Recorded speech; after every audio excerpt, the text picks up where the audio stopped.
Le livre 11, c'est le livre du changement.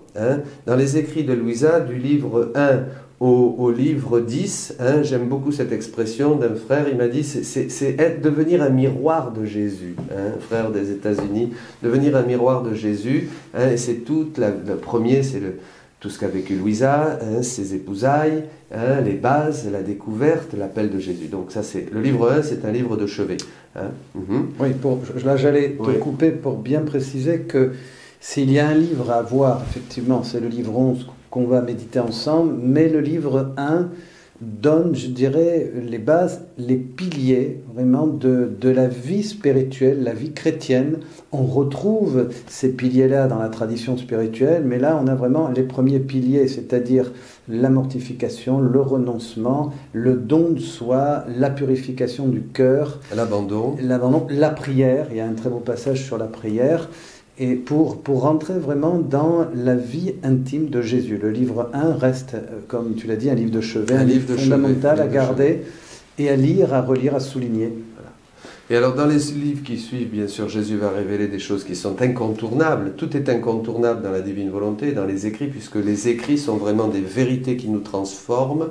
C'est Jésus qui parle directement, et il le dit à Louisa, qui prenait même la plume, qui terminait, qui l'inspirait, il faisait tout, puisque Louisa était toute petite, un instrument très humble, très pauvre. Donc c'est vraiment, et vous, ceux qui vivent vraiment, qui ont fait ce choix de vivre dans la divine volonté, peuvent très rapidement sentir, parallèlement à la grâce sanctifiante et à l'action des vertus, une grâce qui descend, qui vient directement de l'acte créateur unique et éternel de Dieu, et qui agit, et Jésus le dit à Louisa dans un passage, qui agit directement même sur notre corps physique. C'est très intéressant. Bon, déjà la grâce agissait sur le corps physique, mais bon, il y a comme ça. Donc il y a et puis la première chose qu'on sent très rapidement, c'est la libération des passions, surtout des passions grossières et des passions du cœur.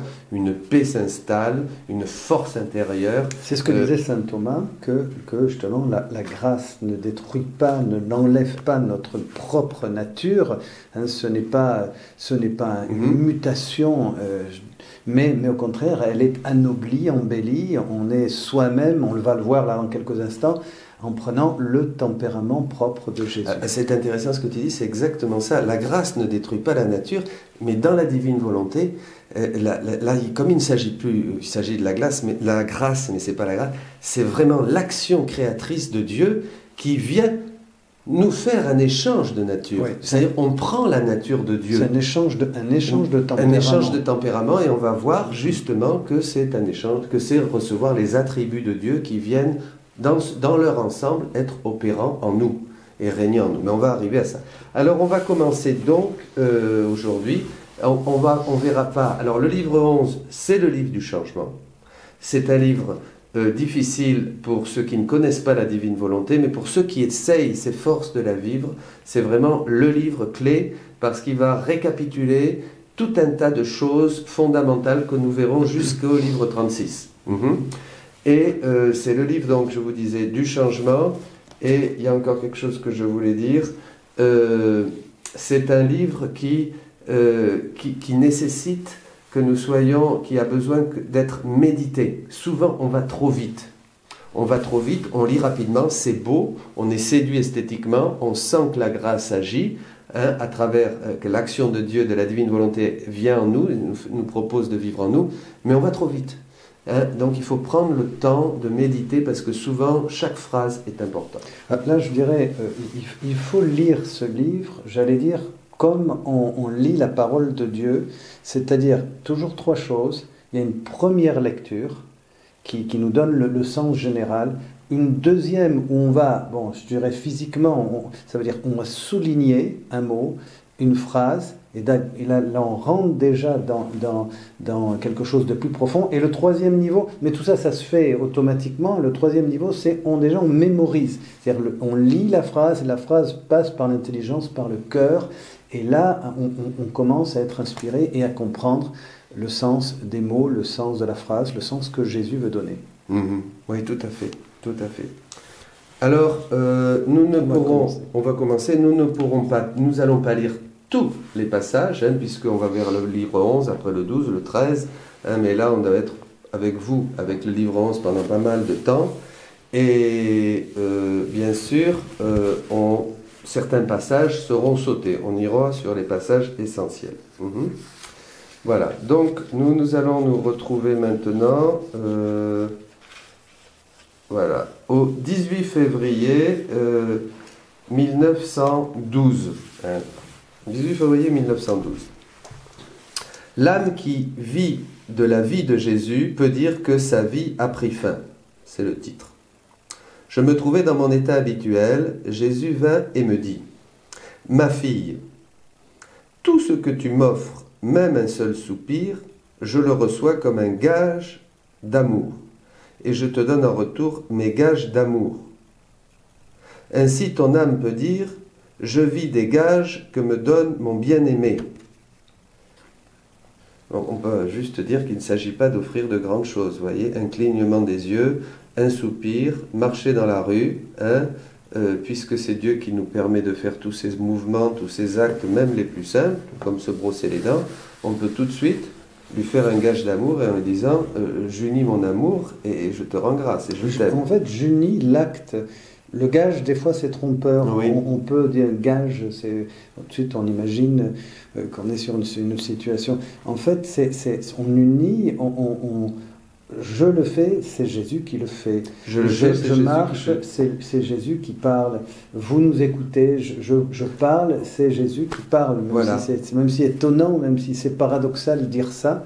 Mais je vis des gages que Dieu me donne. Oui, vous nous écoutez dans la divine volonté. Nous, on vous parle dans la divine volonté, puisque la divine volonté absolument règne partout. Il suffit d'en prendre conscience. Bon. Il poursuivit : Ma fille bien-aimée, puisque tu vis de ma vie, on peut dire que ta vie a pris fin. Et puisque ce n'est plus toi qui vis, mais moi, tout ce qu'on peut te faire de plaisant ou de déplaisant, je le reçois comme si on me le faisait à moi-même. Déjà, ça fait penser à Galates 2:20, ce n'est plus moi qui vis, c'est le Christ qui vit en moi. C'est moi, c'est vraiment la vie de Jésus, comme tu disais. Cela se traduit par le fait que, quoi qu'on te fasse, de plaisant ou de déplaisant, tu ne ressens rien. Il y a donc quelqu'un d'autre qui ressent ce plaisir ou ce déplaisir à ta place. Et ce quelqu'un n'est autre que moi, qui vit en toi et qui t'aime beaucoup, beaucoup. Voilà. Ça me fait penser, Jean-Jacques, un jour on disait à Saint François, vous souffrez, et Saint François il dit non, quelqu'un souffre. Et puis là, comme tu viens de le dire, ta vie, reprends ce passage, tu n'as plus au début, ma fille... Et puisque ce n'est plus toi qui vis, mais moi, tout ce que l'on peut te faire, oui, voilà, ma fille bien-aimée, puisque tu vis de ma vie, on peut dire que ta vie a pris fin. C'est ça qui m'a... Donc, effectivement, ta vie a pris fin. Et dans la divine volonté, ce qu'on a parfois du mal à assimiler et même à accueillir, c'est que... Et c'est ce qui rend compliqué parfois les deux choses, c'est qu'on veut vivre et continuer certaines de nos habitudes, on n'a pas conscience que la vie de Dieu, elle est totale et pleine, elle prend vraiment sa forme à partir du moment où la nôtre disparaît. Où la nôtre disparaît dans nos intentions, nos souhaits, nos désirs, notre volonté propre. On ne peut pas laisser la divine volonté prendre toute sa place avec encore une vie remplie de passion, d'intérêt, de souhaits, de caprices. De caprices, de nous-mêmes. On n'aime pas trop ce genre de choses et on n'aime pas trop même parfois l'écouter. On a une nature qui s'accommode, qui a tellement envie de s'accommoder avec le divin. Voilà. Et donc dans une sorte de confort, et on accommode et on trouve une relation. Alors je le dis comme ça, mais c'est dramatique en fait parce qu'on ne peut jamais vraiment s'élever. Là c'est très clair, ta vie a pris fin. Donc c'est vraiment mourir, c'est mourir à soi-même, mourir à ses pensées, mourir à ses désirs. Seul Dieu peut remplir un cœur qui est vide. Et être heureux, parce que dans un autre endroit, Jésus, si on ne le fait pas, nous ne sommes pas heureux, elle reste malheureuse. Alors là j'ai deux exemples parlants. chers amis, une dame me disait, parce qu'il y a des gens qui sont très attirés par la divine volonté, et ils lisent et ils cherchent, mais ils ne comprennent pas. Et une m'a dit, mais moi je continue, mais je continue quand même. Je continue, je ne comprends pas, mais je continue. Ça m'intéresse, bon, je laisse tomber, ça me décourage, mais ils reviennent aux livres, ils reviennent aux écrits. Et alors, on a essayé de voir, de comprendre pourquoi elle ne comprenait pas, justement. Eh bien, elle m'a dit, parce que, et on est arrivé à la conclusion, c'est que je comprends, oui, d'une certaine manière, mais pas plus que ça, parce que je ne veux pas que la divine volonté règne. Vous voyez, il s'agit de la laisser régner, même si on n'y arrive pas et qu'on sort de la divine volonté, il s'agit de la laisser régner, bon, mais sur nos projets, nos désirs, nos affections, absolument tout ce qui est matériel, bien sûr, tout ce qui est intérieur, hein, jusqu'à, et Jésus nous éduque à lui offrir les plus petits actes. D'ailleurs, il dit, ce sont des choses simples et auxquelles ce n'est pas compliqué. Offrir une respiration, offrir le fait de se doucher, de s'habiller. Mais quand on offre ces petites choses, Jean-Jacques, dis-moi, là, on arrive à tout offrir. Parce qu'on ne peut pas offrir le fait de se brosser les dents si après on va faire son caprice. Il y a une prise de conscience. Oui, c'est-à-dire que c'est une vraie conversion, c'est un choix. Et effectivement, je pense que c'est une parole de Mère Teresa pour pas se perdre qui disait il y en a beaucoup qui veulent faire de grandes choses, mais on en rencontre très peu pour des petites choses. Or, la vie dans la divine volonté s'incarne en multipliant toutes ces petites choses quotidiennes jusqu'à une pensée qui nous vient, une impatience, etc.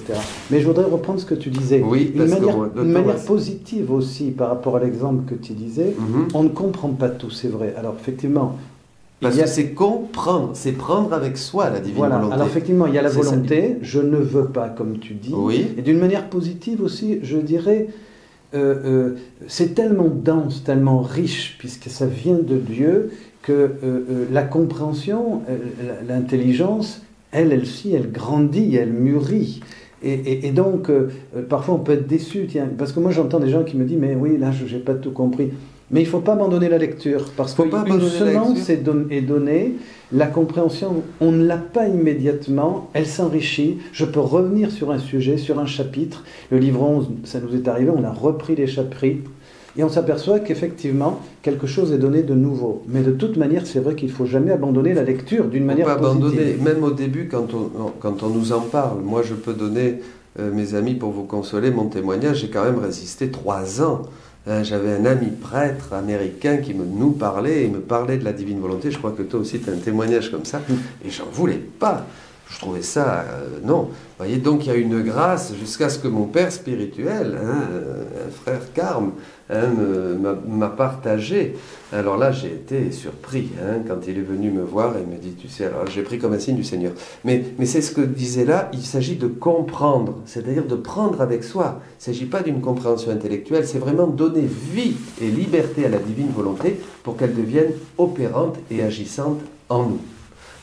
Bon, on va terminer juste sur ce petit passage, parce que vous voyez comme c'est dense, on pensait en faire 2, mais en fait nous n'en ferons qu'un, mais déjà nous avons assez à méditer avec tout ça. Qu'on te fasse quelque chose de plaisant ou de déplaisant, tu ne ressens rien, c'est quelqu'un qui souffre. Et il y a donc quelqu'un d'autre qui ressent ce plaisir ou ce déplaisir à ta place, et cet autre c'est moi, qui vit en toi et qui t'aime beaucoup. Donc si on nous fait du mal, dans la divine volonté, qu'est-ce qu'on va faire? Et moi j'ai beaucoup aimé cette réflexion d'après. Eh bien, on me fait du mal à moi, au lieu de me lamenter sur moi-même, de pleurer et d'aller accuser les autres, de dire ah regarde ce qu'on m'a fait, Père Jean-Jacques, mais vraiment c'est épouvantable, ce sont des moins que rien. Eh bien non, je vais consoler Jésus, vous comprenez? Je vais consoler Jésus qui souffre, parce que Jésus, et ça il le dit dans un autre endroit, j'ai tout tissé en vous, il est en nous. Il vit en nous, donc il ressent tout, même une douleur de dents. Il a plus mal, il souffre de nous voir souffrir, il est nous. Ce qui est intéressant, ce qui peut vraiment aider, c'est par exemple, vous souffrez de quelque chose, vous êtes humilié, une parole vient nous blesser, et immédiatement, j'aime bien substituer en disant, c'est Jésus qui est humilié. Quelle grâce! C'est Jésus qui souffre. jusqu'au mal de dents, c'est Jésus qui a mal. Bon, évidemment, bon, après, en théologie, il y a quand même une manière... Mais là, parce qu'on est vraiment, on vit pleinement cette union, on vit cette communion personnelle. Jésus vit, aime, souffre, pardonne, et en nous, et c'est ça vraiment qui est cette incarnation de la divine volonté. Il revit notre vie. Et ça le dit le catéchisme. Souvent on pense qu'on est très loin. Mais le catéchisme de l'Église catholique, je n'ai pas la référence là, dit 500 ou 200, dans les 500 ou les 200. 521. 521 dit que nous sommes appelés, Jésus nous appelle à revivre tous ces mystères, tous ces états, toute sa vie, tous ses états et tous ses mystères. Hein. On rejoint Sainte Élisabeth de la Trinité qui déjà disait qu'on était une humanité de surcroît. Hein. Bon, c'est Colossiens 26 aussi, 24, complété dans notre chair. Mais avant de terminer, Jean-Jacques, et on pourrait terminer sur ça et faire une petite prière, c'est quand même merveilleux parce que, comme disait Thérèse, la petite, tout est grâce. On fait feu de tout bois. C'est extraordinaire, tout est grâce pour rendre grâce, pour aimer, puisque l'amour de Dieu, la divine volonté, nous manifeste son amour à travers les amis, les ennemis, les choses plaisantes, la maladie, hein, la santé, la richesse, la pauvreté, tout vient de Dieu, tout est donné par Dieu. Tout est donné par Dieu. Et donc, bien comprendre que... Parce qu'évidemment, il y a aussi déjà cette première vision, mais nous existons dans la correspondance. Nous existons dans la correspondance. Donc c'est toujours cette réponse, comme disait le poète, Dieu parle, disait le poète, il faut bien lui répondre. On est toujours dans cette correspondance personnelle d'accueillir, de se laisser former, transformer, et aimer. La vie. Et de cette vie, puisque ce sont des vies divines. Alors là, c'est des vies divines, mais déjà, dans la correspondance, on se rend compte que c'est là où nous vivons. Parce que la correspondance nous fait rentrer dans la connaissance du Fils, hein, et la vie éternelle, c'est qu'ils te connaissent, toi, Père.